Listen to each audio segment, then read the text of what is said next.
তো নতুন একটি অ্যাকাউন্ট কিভাবে খুলবেন পিসিএম ওয়ালেটে এখন আমি দেখাবো। পিসিএম ওয়ালেটে অ্যাকাউন্ট খোলার জন্য আপনি যখন তাদের অ্যাপসটি ওপেন করবেন এখান থেকে সাইন আপ অপশনে ক্লিক করবেন।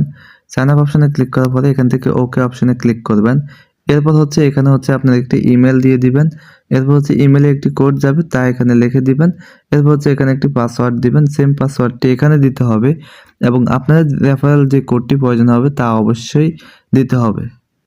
এখানে অবশ্যই রেফারেল কোডটি বসিয়ে দিবেন। আমি রেফারেল কোডটি বসিয়েছি। এখন আমার সবকিছু ফিল আপ করব।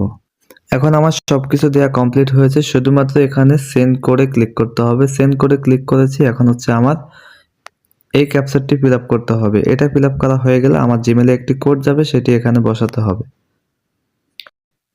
পিসিএম ওয়ালেট থেকে আমাকে একটি কোড পাঠিয়েছে, তা হচ্ছে 086384